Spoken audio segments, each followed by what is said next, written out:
Sir అదే ఇప్పుడు నందమూరి బాలకృష్ణ గారు అసెంబ్లీలో చిరంజీవి గారి మీద కామెంట్స్ చేశారు కదా, దాని మీద మీ అభిప్రాయం ఏంటి సార్, మీ స్పందన? ఇప్పుడు నేను ఒకటే అంటానండి, ఇప్పుడు అసెంబ్లీ అనేది దేవాలయం.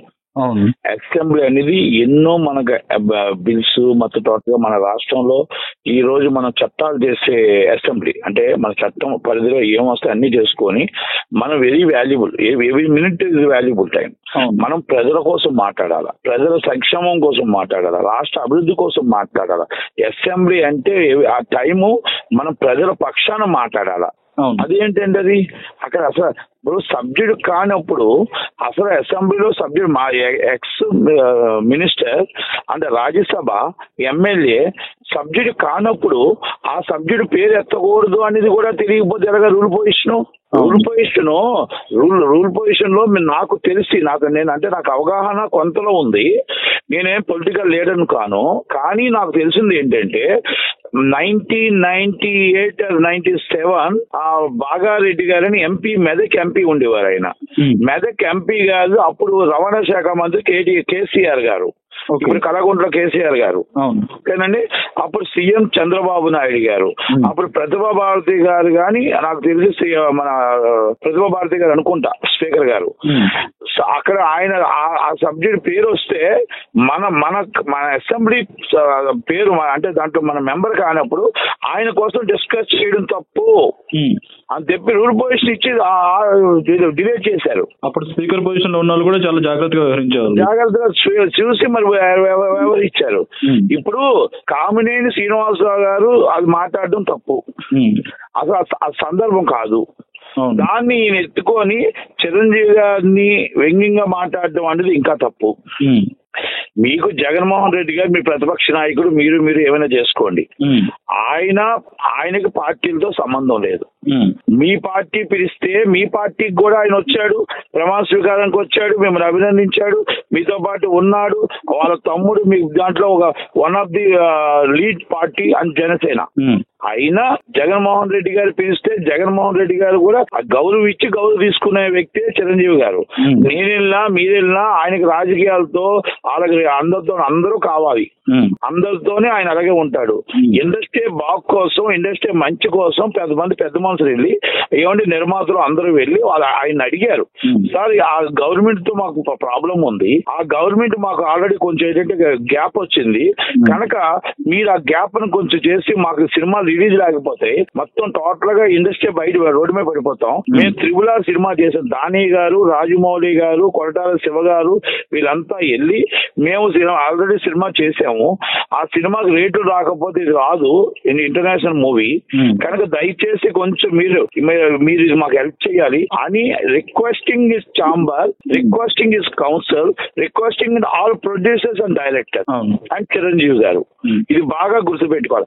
చిరంజీవి గారు అప్పుడు ఇండస్ట్రీ కోసం ఓకే అని చెప్పి అప్పుడు ఆయనతో మాట్లాడడం జరిగింది. ఇది మళ్ళీ ఆయన అన్ని చెప్పాడు, నేను ఇప్పుడు కాదు నేను ప్రతిసారి మీరు కాదని రిపీట్ చేసుకోండి, దీన్ని గుర్తు చేస్తూనే ఉంటా. ఆయన సాధించిన జీవో కోసం, ఆయన వెళ్ళిన దానికోసం నేను ఎప్పుడు చెప్తూనే ఉంటా, ఆయన కోసం, చిరంజీవి గారి కోసం.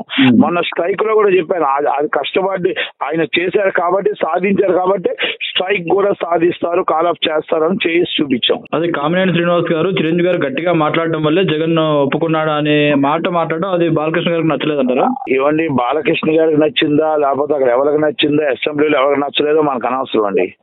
చిరంజీవి గారు తీసుకొని వెళ్ళి ఆ జీవోని అందరితో ఆమోదించి మొత్తం చిన్న సినిమా నిర్మాతల్ని, పెద్ద సినిమా నిర్మాతల్ని, జగన్మోహన్ రెడ్డి గారిని ఒప్పించి ఆ జీవో చేయించి మళ్ళీ మా అందరికీ చేసిపోను మమ్మల్ని ఛాంబర్కి వెళ్ళమని, ఛాంబర్ లో అందరిని ఆమోదకరంగా చేసి ఎక్కడ యాంటీ రాకుండా జీవో పాస్ చేయించి ఆ సినిమాలు వాల్టర్ వేలయ్య అవ్వచ్చు, వీరసింహారెడ్డి అవ్వచ్చు, ఇప్పుడు ఓజీ అవ్వచ్చు, అదే జీవోతోనే సినిమాలు నడుస్తున్నాయి. అప్పుడు సినిమా త్రిబుల్ ఆర్ అవ్వచ్చు, ఆస్కార్కి వెళ్ళింది, ఈ రోజు ఇంటర్నేషనల్ మూవీ ఏంటంటే సో మెనీ మూవీస్ అదే జీవో కదా, మరి అదే జీవోని కదా మీరు కూడా రన్ చేస్తున్నారు.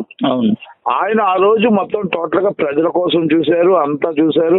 జగన్మోహన్ రెడ్డి గారు కూడా ఆయన మాట గౌరవించారు, ఒప్పుకున్నారు. ఆ మాటకు మరి ఏమంటారు, మొన్న కూడా మీరు ఓజీ కోసం కూడా చెప్పారు. ఆయన ఏం తప్పులు చేశాడని నేను జోలికి వెళ్ళట్లా. ఆయన ఇచ్చిన జీవో కరెక్ట్, ఆ విషయంలో ఆయన కరెక్ట్ అన్నమాట నన్ను. అదే దానికి కొంతమంది ట్రోల్ చేశారు. ఓకే, చేసుకోవచ్చు, ఐ డోంట్ కేర్. మనం నా అభిమానులు ఎవరు చేయరు, అంటే నా దగ్గర మేఘా అభిమానులు ఎవరు చేయరు, ఎవరో బయట వాళ్ళు చేసి ఉంటారు, చేసుకోండి, తప్పలేదు దాంట్లో. నేనేమంటున్నానంటే ఆయన జీవో ఇచ్చింది మంచి అంటే మంచి చెప్పాలి, చెడు అంటే చెడు చెప్పాలి, అంతే తప్ప దాన్ని మనం అంటే తప్ప మనం ఎంతే మన రాజకీయ నాయకులం కాదండి మనం వదిలేయడానికి. కనుక చిరంజీవి గారు ఎప్పుడు కూడా 10 మంది మంచి చేయడానికే వస్తారు. కొనిదెల ఫ్యామిలీ ఎప్పుడు కూడా మంచి చేయడానికి ప్రయత్నం చేస్తారు. ఆశించి ఇంటికాడికి వచ్చిన వాళ్ళకి ఏ రోజు కూడా ఉత్తి చేతితో పంపించరు. వాళ్ళకి ఎట్టి వసతుల్లో ఏదో విధంగా పనిచేసి పంపిస్తారు. ఇది కొనిదెల ఫ్యామిలీ లక్ష్యం. కొనిదెల ఫ్యామిలీ అంటే ఏదో సాఫ్ట్ గా ఉంటారు, చాలా సున్నితంగా ఉంటారు, ఆయన చాలా సౌమ్యంగా ఉంటారు అనుకోవడం తప్పు. అభిమానులు ఆయన కొనిదెల ఫ్యామిలీ అంటే ఒక కొదమ సింహం, ఒక కోమరం పులి. అదే చిరంజీవి, అదే పవన్ కళ్యాణ్ గారు. నాగబాబు గారు ఎందుకు ఊరుకుంటున్నారు, అభిమానులు ఎందుకు ఊరుకుంటున్నారు? ఆయన ఎందుకంటే ఆయన ఒక్కటే 10 మందికి మంచి చేయండి, 10 మంది ఆరోగ్యం చూడండి, హెల్త్ బ్యాంక్, బ్లడ్ బ్యాంక్ చూడండి. ఎదుటి వాళ్ళు అనుకుంటూనే ఉంటారు, వాళ్ళంతా వాళ్ళు వదిలేయండి అని ఆయన చెప్పాడు. కాబట్టి ఆయన మాట మీద అభిమానులు ఉండిపోతున్నారు. ఇప్పుడు నిన్న సందర్భం కాదు అది. అసెంబ్లీ అనేది దీనికి వాడుకోకూడదండి. అసెంబ్లీ అంటే ఏంటి? అసెంబ్లీ అంటే ఎంతమందిని మనం ప్రజల కోసం అక్కడ చర్చించవలసిన అసెంబ్లీ మనం ఈ రోజు ఈ విధంగా చర్చించుకుంటున్నాం అంటే దౌర్భాగ్య స్థితి అది మంది. ఒక్కసారి ఆలోచించండి. ఇప్పుడు నేనేమంటున్నానంటే బాలయ్యబాబు గారు ఏం మాట్లాడారా, ఎలా మాట్లాడారా, దేనికి మాట్లాడారా అది నేను డిస్కస్ చేయట్లేదు. కానీ ఒక్కటి మాత్రం నేను చెప్పగలుగుతా, కామినేని శ్రీనివాస్ గారైనా బాలయ్యబాబు గారైనా అది సందర్భం కాదు. మనకి అసెంబ్లీకి రూల్స్ అండ్ పొజిషన్స్ అంటే మనకు ఆల్రెడీ ఇవి ఉన్నాయి. కనుక మనం రూల్స్ మన రెగ్యులేషన్స్ మనం వెళ్ళాలి, రూల్ పొజిషన్ చూసుకోవాలి. దాన్ని వల్ల అందరూ తప్పట్లు కొట్టడం ఏంటండి ఇది? అంటే ఇప్పుడు ఎక్కడికి దిగజారిపోతుంది? అది కాదండి. ఒకప్పుడు ఎలాంటి నాయకులు ఉన్నారు, మన జనాలు చూస్తున్నారు కదా, పబ్లిక్ చూస్తున్నారు కదా. ఇప్పుడు వాళ్ళు తప్పు చేశారంటే మీరు అదే తప్పు చేసేలా? మళ్ళీ అదొకటి. బాలకృష్ణ గారు ఇంకో మాట్లాడారు, నన్ను 9వ నెంబర్ వేశారు. మీ కూటమే కదా, మీరే దాంట్లో ఎమ్మెల్యే ఉన్నారు. అదే సార్, ఇప్పుడు మెయిన్ ప్రశ్న అదే. బాలకృష్ణ గారి కూటమి ప్రభుత్వంలో ఆయన బాబు గారే సీఎం అయి ఉండి కూడా ఆయన సీఎం, అల్లుడు వచ్చి మినిస్టర్, అక్కడ ఎవరు ఇంకొక అల్లుడు ఎంపీ, మొత్తం పార్టీ వాళ్ళదే. ఆయన 9వ నెంబర్ వేసారంటే ఇంట్లో కూడా వేసారా? ఇప్పుడు చిరంజీవి గారి మీద చూపించారనుకోవచ్చు.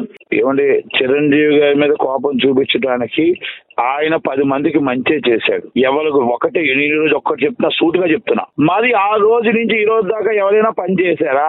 మరి గవర్నమెంట్ లో ఇన్నిసార్లు ఉన్నారు, ఏం సాధించారు నాకు చెప్పండి. చిరంజీవి గారు మరి ఓకే, చిరంజీవి గారు చేశారు, చిరంజీవి గారి దగ్గరికి వెళ్తే పని చేశారు. కానీ మరి వీళ్ళందరూ ఎందుకు చేయలేదు పని? ఎందుకు చేయలేదు చెప్పండి. ఇండస్ట్రీ ఈ రోజు FDC చైర్మన్ పోస్ట్ ఏది? ఈ రోజు ఇండస్ట్రీ హైదరాబాద్ నుంచి ఇండస్ట్రీ మరి విశాఖపట్నం డెవలపింగ్ ఏది? మరి విశాఖపట్నం స్టూడియోలు ఏవి? 2014 నుంచి 19 దాకా ఎమ్మెల్యే ఉన్నారు కదా. మరి అది అప్పుడేమైంది, ఇప్పుడేమైంది? అభివృద్ధి మన సినిమా, మన షూటింగ్ 18 రోజులు ఆగిపోతే ఎవరు వచ్చారు? ఈ చిరంజీవి గారి దగ్గర వచ్చారు అందరూ. ఈ చిరంజీవి గారే మళ్ళీ చదువు తీసుకొని మాట్లాడాడు. మరి అందరూ ఏమైపోయింది నాయకులంతా? ఇండస్ట్రీలో మాట్లాడారు కదా. ఇండస్ట్రీ అంతా ఇప్పుడు ఏ కష్టం వచ్చినా చిరంజీవి గారి దగ్గరికి వెళ్ళడం, అది బాలకృష్ణ దాసనాథ గారు చిరంజీవి గారు వచ్చారు. చిరంజీవి గారు వచ్చారు. చాలా మంది కొంతమంది కింద కామెంట్ చేస్తున్నారు, నువ్వు పొగుడుతున్నావు. మంచి చేసిన వాళ్ళకి పొగడాల్సిన అవసరం లే. నేను చెడు చేసినా మంచి చేసినా ఏ పార్టీలో ఉన్నా నేను ఒకటే స్టేట్ గా ఉంటాను తప్ప నేను అడ్డదిరుగ్గా ఉన్నాను. అది మాత్రం గుర్తుపెట్టుకోవాలి అందరూ. కింద కామెంట్ చేసే వాళ్ళకి నేను ఒకటే చెప్తున్నా, చిరంజీవి గారిని చేసినవి నిజాలా అబద్ధాలా మీ గుండె మీద చేసుకొని చెప్పండి. మరి అదే ఇండస్ట్రీలో మరి ఇప్పుడు ఎవరో ఒకరు చెయ్యొచ్చు కదా. చేస్తే పొగుడుతాం, వాళ్ళనే పొగుడుతాం కదా. మరి ఏం చేశారు, ఏం సాధించారు? ఇప్పుడు ఇంట్లో పార్టీ అయినప్పుడు ఏం చేశారు? ఈ రోజు స్ట్రైక్ 18 రోజులు అయితే ఏం సాధించారు? ఎవరు సాధించారు? మరి అదే చిరంజీవి గారి దగ్గరికి వచ్చారు అందరూ. నేను చిరంజీవి గారి దగ్గరికి వెళ్ళాను, అందరూ వెళ్ళాము, బతిమలాడుకున్నాం. ఆ రోజు మొత్తం అందరినీ కూర్చోబెట్టారు. సీఎం గారు 3 రోజుల్లో సాల్వ్ చేశారు. మరి ఆయన చనువు తీసుకుని ఎంటర్ అయిన తర్వాత కదా ప్రాబ్లం సాల్వ్ అయింది. మరి 18 రోజులు ఎందుకు కూర్చున్నారు? 18 రోజులు కూడా మరి వెళ్ళారు కదా అందరి దగ్గరికి, ఇండస్ట్రీ అందరి దగ్గరికి వెళ్ళారు కదా వాళ్ళు కూడా. మరి ఎందుకు సాల్వ్ చేయలే? ఏమండి మాట్లాడే వాళ్ళనే తిడతారు, మాట్లాడే వాళ్ళకి నిందలు పడుతూ ఉంటాయి. కానీ ఒక్కటి గుర్తుపెట్టుకోండి, అవన్నీ ఆశీర్వాదం కింద తీసుకుంటాం, ఆశీర్వాదం కింద తీసుకుంటాం. కానీ చిరంజీవి గారు ఇప్పటి వరకు ఎన్ని విమర్శలు వచ్చినా ఎప్పుడు అంత ఇదిగా విమర్శలకి ప్రతి విమర్శలు చిరంజీవి గారు చెయ్యరు. అలాంటి అయ్యారంటే అది ఎంత తీవ్రత. ఆయన రెస్పాండ్ అంటే ఎంత బాధ అనిపించి రెస్పాండ్ అయ్యారు. ఆయన ఒకటే బాధ, ఆయన ఎందుకు బాధ అనిపించిందో తెలుసా అండి, ఈ ఇండస్ట్రీలో నా దగ్గరికి వస్తున్నారు, నా మీద నిందలు వస్తుంటే ఒక్కరు కూడా దీని మీద ఎందుకు ఎంట్రీ కారు, ఒక్కరు ఇది తప్పు, ఇదిగో ఇది అన్యాయం, చిరంజీవి గారు తప్పుగా మాట్లాడుతున్నారు అని ఒక మాట కూడా మాట్లాడలేని ఇండస్ట్రీలో ఉన్నది ఇలా పెద్దలో బాధ అనిపిస్తుంది ఆయన. అప్పుడు చిరంజీవి గారితో వీళ్ళ కోసమా నేను వెళ్ళాను, వీళ్ళ కోసమా నేను ఈ డబుల్ గేమ్ ఆడే వాళ్ళ కోసమా నేను వెళ్ళాను, నోరు పెగట్లేదు వాళ్ళకి. ఈ ఛాంబర్ లో ఉన్న వాళ్ళందరూ కూడా నేను అందరిని అడుగుతున్నా, రాజమౌళి గారు ఏం చేస్తున్నారు ప్లీజ్ అంటే ట్విట్టర్ లో మీరు పెట్టాలి కదా, ఏం జరిగిందో చెప్పాలి కదా.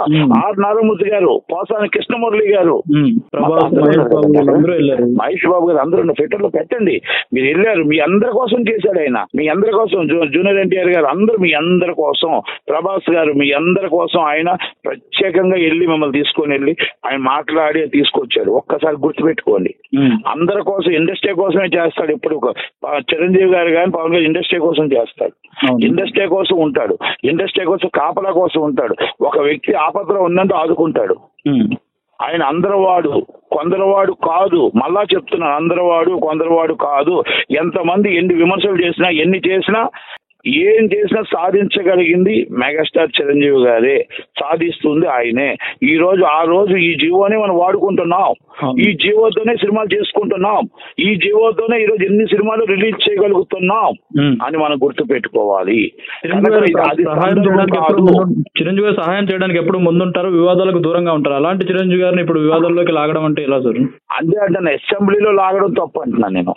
ఇప్పుడు అసెంబ్లీ అనేది దేవాలయం. ఆయన ex MLA, ex minister, X Rajya Sabha, అలాంటి వ్యక్తి లేని సమయంలో, అంటే ఆ అసెంబ్లీ అంటే ఆ హాల్లో లేని సమయంలో ఆయన కోసం మాట్లాడడం అనేది అసందర్భం, రూల్ పొజిషన్ వ్యతిరేకం. అది మనం every minute is valuable time. ప్రజల కోసం, ప్రజల సంక్షేమం కోసం, ప్రజల కోసం మాట్లాడాల్సింది మనం ఇక్కడ ఓన్లీ జస్ట్ అలా తిట్టుకోవడం కోసం మాట్లాడడం అనేది ఏ పరిస్థితుల్లో మనం ఉన్నామో అర్థం చేసుకోవాలి.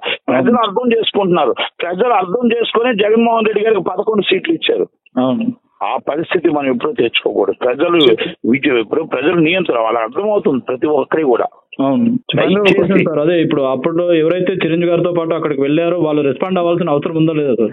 అదే కదండి ఇప్పుడు చెప్తున్నాను, రెస్పాండ్ అవ్వాల్సిన బాధ్యత రాజమౌళి గారికి ఉంది, మహేష్ బాబు గారికి ఉంది, జూనియర్ ఎన్టీఆర్ గారికి ఉంది, మొత్తం టోటల్ గా ప్రభాస్ గారికి ఉంది, అక్కడ ఉన్న ఆర్ నారాయణమూర్తి గారికి ఉంది, అలాగే పోసాని కృష్ణమురళి గారికి ఉంది. పేరు నాని గారు మాట్లాడారు, పేరు నాని గారు చెప్పారు, పేరు నాని గారు చెప్పిన దాంట్లో వాస్తవం ఉంది. మళ్ళీ అది కూడా మీకు చెప్తున్నాను, మళ్ళీ సందర్భం వచ్చింది కాబట్టి. అఖండ సినిమా నేనే వేసాను, చాలా థియేటర్లు వేసాం అందరూ. అఖండ థియేటర్ ఒక ఎంఆర్ఓ రాలేదు, ఎక్కడికి రాలేదు, ఎవరు కూడా ఇబ్బంది పెట్టలేదు, 100 రూపాయలు టికెట్ అన్నారు. అంటే ఆయన ఎట్టి బస్సు సీఎం గారు ఈయన ఫేవర్ బాలకృష్ణ గారు. అలాగే అదే భీమానాయక్ సినిమా నేను వైసీపీలో ఉన్నాను అప్పుడు. నేను వైసీపీలో ఆ భీమానాయక్ సినిమా వస్తే 105 థియేటర్ సీజ్ చేశారు, 35 రూపాయలు 5 రూపాయలు అమ్మమని. 105 థియేటర్ సీజ్ చేశారండి. మీరు కావాలంటే ఇప్పుడు కూడా రికార్డ్ చూసుకోండి. ఆ రోజు నేను వైసీపీలోనే నేను ఖండించాను. నేను అప్పుడు టీడీపీలో లేనండి, నేను సపోర్ట్ గా టీడీపీలో లేను. కనుక నేనేమంటున్నా, ఆ రోజు మరి భీమానాయక్ సీట్ చేసేటప్పుడు ఒకరు మాట్లాడలేదు ఇండస్ట్రీ. జగన్మోహన్ రెడ్డికి భయపడిపోయి ఒక్కరు ఇండస్ట్రీ ఈ రోజు కూడా మాట్లాడకపోతే ఎలా? ఇప్పుడు జమినీ కిరణ్ గారు మాట్లాడారు కదా, జమినీ కిరణ్ గారిని అడిగితే ఆయన అదే ఎవరు స్పందించరు. అందుకనే చెప్తున్నాను, చిరంజీవి గారు కూడా అర్థం చేసుకోవాలి. ఇలాంటి వాళ్ళు అంటే మనకు ఏమంటారంటే మనకి అవసరం అయితే వాడుకునే వాళ్ళు తప్ప వీళ్ళంతా. చిరంజీవి గారు కూడా అర్థం చేసుకోవాలి ఈసారి ఎవరు ఎలాంటి వాళ్ళని కూడా. దయచేసి ఈ ఇండస్ట్రీ అలా తయారైపోయింది కనుక ఆయనకి అవసరం లేదు సినిమాలు. దేవుడి దేవాల 10 మంది ఆశీస్సులు ఉన్నాయి, లక్షలాది మంది అభిమానులు ఉన్నారు. లక్షల ప్రేమించి అభిమానులు ఉన్నారు. ఆయన సినిమాలు చేసుకోవడానికి ఆయన అబ్బాయికి మెగా ఫ్యామిలీకి ఎప్పుడు నిండుగా 100 ఏళ్ళు ఆయుష్ ఇవ్వడానికి ప్రతి ఒక్కరు ఉన్నారు. ప్రతిరోజు సాయం చేస్తున్న కుటుంబానికి ఇలాంటి నిందులు వస్తూ ఉంటాయి. కానీ మన దగ్గరలోనే మనకు నిందులు వేస్తూ ఉంటే బాధ అనిపిస్తుంది. అందుకే ఆయన ఎక్కడో ఫారెన్ లో ఉండి అవుట్ ఆఫ్ స్టేషన్ ఉండి కూడా ఆయన లెటర్ పంపించాల్సి వచ్చింది. ఈ రోజు నేను స్పందించడానికి కారణం ఏంటంటే ప్రతి విషయం ఆ రోజు ప్రతి దాంట్లో పాపం మాట్లాడాడు ఆయన. కుమార్ గారు ఇది సరిపోతుందా, మళ్ళీ మీటింగ్ పెట్టండి అందరూను, మళ్ళీ ఛాంబర్ లో మీటింగ్ పెట్టండి అందరిని పంపించి ఛాంబర్ లో మాట్లాడి అంత ఒప్పించి జీవో తీసుకొచ్చాడు ఆయన. జగన్మోహన్ రెడ్డి గారికి ఎలాగ ఒప్పించాడు, మమ్మల్ని ఎలాగ ఒప్పించాడు, అలాగే పెద్దవాళ్ళని ఒప్పించాడు, ఛాంబర్ తో మాట్లాడాడు, అన్ని చేసి ఆయన ఓన్ డబ్బుతో ఆయన ఖర్చు పెట్టి వెళ్ళాడు. ఆయనకేం అవసరం అండి? ఆయనకు అవసరం ఏంటి? ఆ డబ్బులు ఇంకా 10 మంది సహాయం చేస్తాడు అవసరమైతే. ఆయన ఖర్చు పెట్టాడు, ఎవరి డబ్బు ఖర్చు పెట్టాడు, ఆయన ఖర్చు పెట్టే డబ్బు అర్థం చేసుకోవాలా. వీళ్ళందరూ కూడా ఇప్పుడు సపోర్ట్ గా నిలబడాలి. అంటే నేనేమంటా సపోర్ట్ గా నిలబడాలని జరిగింది చెప్పమానండి, అవసరం లేదు. ఇప్పుడు అసెంబ్లీలో ఆయన పేరు ఎందుకు వచ్చింది ప్రస్తావన, అవసరం ఏంటి? అది తప్పు కదా. అన్ని తప్ప వేరే విషయంలో నేను లేదు. ఆయన కోపం ఉందా ఏముందా? జగన్మోహన్ రెడ్డి గారు ఉంటే అది అసెంబ్లీలో ఆలోచన చూసుకోమనండి. చిరంజీవి గారు అసెంబ్లీలో లేరు కదా, చిరంజీవి గారు రాజ్యసభలో లేరు కదా, చిరంజీవి గారు మినిస్టర్ కాదు కదా, రాజకీయాలతో సంబంధం లేదు కదా. దయచేసి ఇలాంటి వ్యాఖ్యలు ఇలాగే కొనసాగితే అది కూటమి ప్రభుత్వానికి ఇబ్బంది అవుతుంది కదా సార్. ఏమండి, ప్రజలు న్యాయ నిర్ణయితరు, ప్రజలు చూసుకుంటున్నారు. చిరంజీవి గారికి కోట్లాది మంది అభిమానులు ఎందుకు అభిమానిస్తారంటే ఆయన వ్యక్తిగతంగా ఎవరికి కూడా హానికరం చేయడు. ఆయన 10 మందికి మంచి చేయడమే తెలుసు. ఇంకొకరిని మాట్లాడే ఆయన ఆలోచన కూడా ఆయనకు ఉండదు. ఇంకొకరి కోసం మాట్లాడే ఆలోచన ఉంటే ఆ లెటర్ లో జరిగిందే రాశాడు తప్ప ఒక్కరినైనా అన్నాడా? ఎవరిని అనలేదు ఆయన. మరి అది అందుకనే ప్రజలు ఆయనకి ఎప్పుడు కోట్లాది మంది అభిమానులు ఉంటారు. ఆయనకి శత్రువులు అంటూ ఉండరు. అది ఎప్పుడు లెటర్ రాశారంటే ఎంత మనోవేదనకు గురవుతారు. అది అంటే ఇదేనా అర్థం చేసుకుంటారని ఇప్పుడు ఆయనతో పాటు ఎన్నో ఆ రోజు జరిగింది. ఆ జీవోని వాడుకున్న వాళ్ళు, దాని అనే వ్యక్తి, ఆ జీవోని వాడుకున్న రాజమౌళి గారు, ఆ జీవోని వాడుకున్న ప్రతి ఒక్కరు కూడా ఆయన ఈ రోజు ఇమ్మీడియట్లీ మీరు దాని మీద ట్విట్టర్ లో పెడతారా? మరి పెడితే మంచిది ఆయన సపోర్ట్ గానే నా ఉద్దేశం అంతే. ఎందుకంటే నేను నా బాధ్యత ఆ రోజు జరిగింది చెప్పడం నా బాధ్యతగా నేను చెప్పాను. Right sir, thank you. Okay.